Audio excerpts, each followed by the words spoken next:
In time like these, when we're not supposed to step outside of our homes and we're supposed to work remotely from home, when our offices are shut down, what are we supposed to do? We are social animals.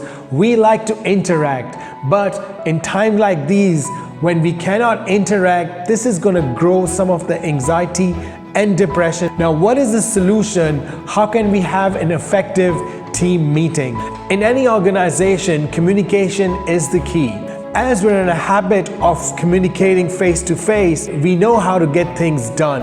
But while you're working, or when you're addressing something, or when you're communicating through a video conference, the communication can get really hard. So how can you effectively communicate your point of view across your team and they're all aligned with the same goal?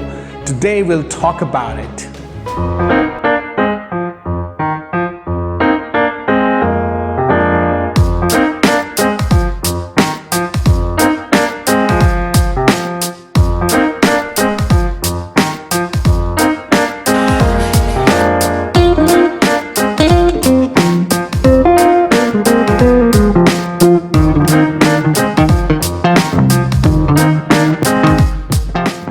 How are we gonna get things done in the times like these? My name is Ali Jamil. Let's do it.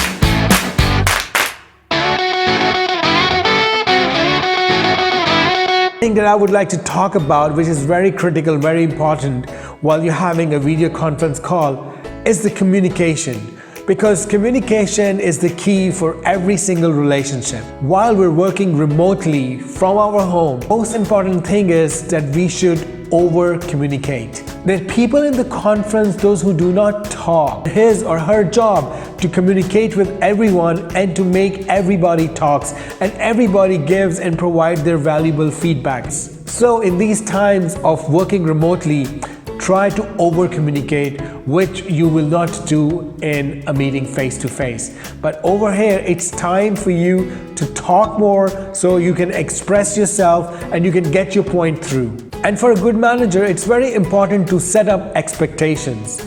Once you're having a team meeting, tell them what are the tasks assigned to you and what are you expecting from them, and define clear deadlines as well. So make things clear. Do not let your employees assume things. Do not let your colleagues assume things. You have to make things very clear that this is what is expected of you, and they should be able to show you the progress from the starting of the day and probably sending you a report at the end of the day. Because once you're working from home, it is so difficult to keep track of your team members. So you should keep track, keep your follow-up, but you should not even bug them every now and then. Give them their space to work.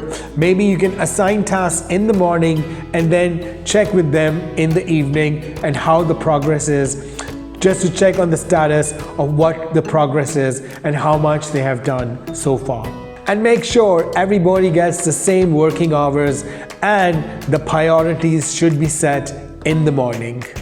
Keep a track of your project progress. How is your project progressing? Now, when you're working remotely, you need to be more proactive. You need to interact more with your colleagues while you're just staying at home.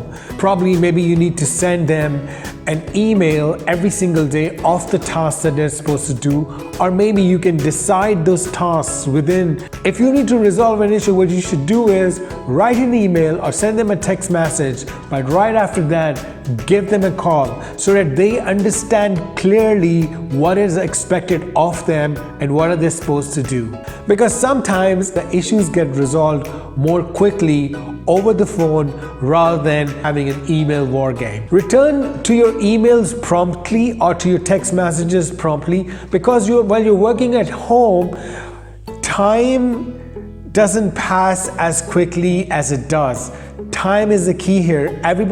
Because everybody's at home and everybody expects that you're also working over there and they expect the reply at the same time.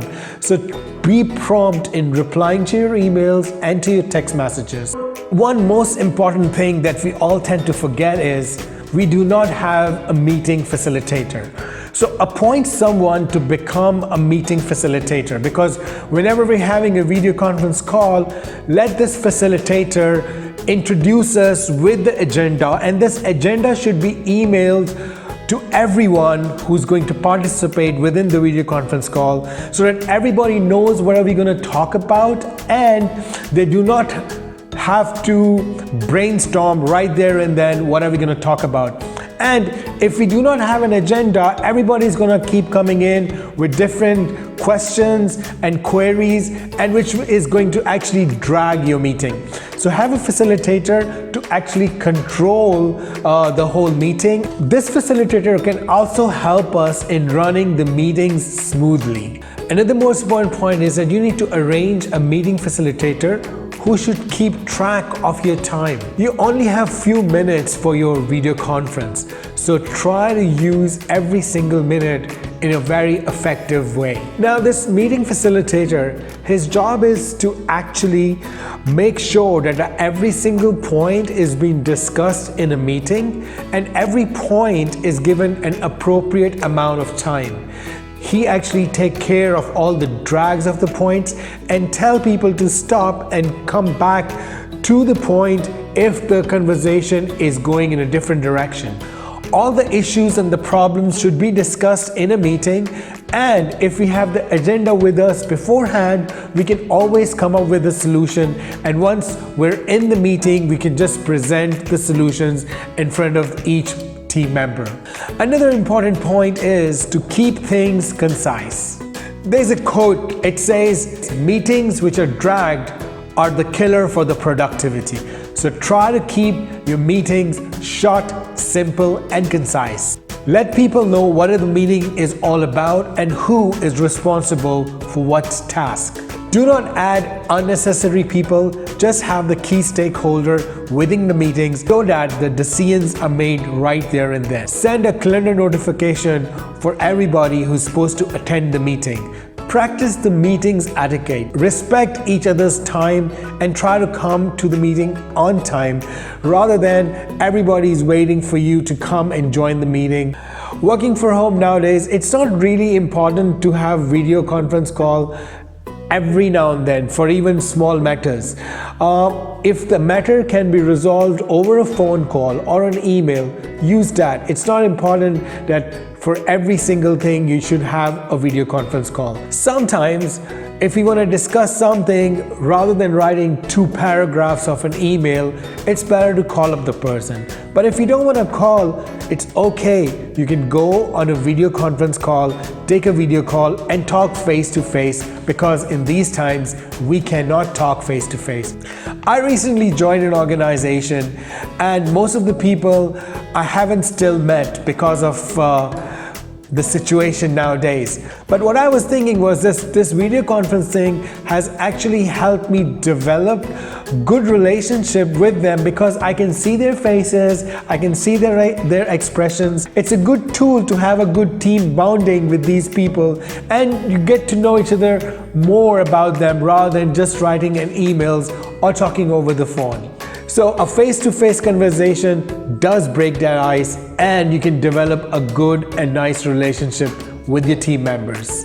Another benefit of video conferencing is that it helps the decision making right there and there, because everybody who's a stakeholder involved over there is there, and it can save your time. And plus, you can develop a good rapport with all of your colleagues. It's an effective way to bring people together. Another important point is that know what is your employer remotely working policies and procedures. So whatever those procedures are, try to follow. So follow those guidelines in these crisis times. So you should know what is the policy, what is the procedure, and what is the expectation of the management. And for the managers, it's really important to tell your teams that how they can reach to you, whether you would prefer a text or a WhatsApp, or they should just email it to you, or you're okay for a video call whenever you're ready. So just the way you have the protocol in your offices that you cannot just pop into my office and have a conversation or a communication, it's better tell your employees and how they can reach to you, which medium of communication they should use to contact you. And you should also include the time slots, that what are the time slots when your team can get in touch with you. Because if you'll keep it open, you do want to keep your work-life balance. So tell them to just contact you between these time slots, because defining these time slots is very important. So do you want them to reach to you in the morning, or do you want them to reach to you at the end of the day? So define those time slots very clearly. One most critical and important point is that we need to keep a casual communication habit. So try to check on your other team member, that how are they doing, how are things, rather than just talking about work. So start a casual conversation. Maybe from the start of the day, you can send a good morning note or a good morning message, or even before when the video conference starts, just talk casually in the beginning of the video conference to each other, and then you can go on and stick to the agenda. Or maybe what you can do is, if you do not want to waste time of the video conference, try to have a casual conversation before the video call or the conference, so everybody can have an opportunity to develop a good relationship with you. Now, while you want to have a video conference call, it's not good, or it's not advised to change your place every day, because people tend to associate you with that background and that space. So what you should do is create this working space that, okay, this is my working space, this is where I'm going to have my video conversation every day. So create that small studio for yourself so that you get familiarized and all your stuff, all your working things is there, and they're in your access, so that you don't have to go and change or reorganize things at home for your video conference. So create this space, create this studio where you have things handy, your laptop, your pens, your notepads, everything is there, and you have this nice background at the back so that people can communicate with you in a much effective and a good way. Once you're working remotely, it totally takes away the human interaction. But now, when you're working for an organization, the very crucial and the important thing is that you have to keep yourself aligned with the goal of an organization and maintain the organizational culture. So even if you're working remotely, that culture should not get affected. Because in our regular days, we were bumping into our colleagues, maybe in the parking lots, or at the elevator, or maybe having these chit chats over coffee or the water cooler. But now all this human interaction is missing. So it's okay to share stories. It's okay to ask them how are they doing and how are they coping with the situation. Keep that human interaction alive. And I would even say, once you're done with your official meeting, maybe the people from the departments, the people that you're working with together, or your colleagues, try to have a video con as well. Try to talk to each other, have that human interaction, because in the times like this, the human interaction is missing. And we are social animals. We need to interact and communicate with each other. We need to bond. We need to share stuff. We need to feel things. I do understand a lot of people might be really uncomfortable with the video, but in the time like this, this is important.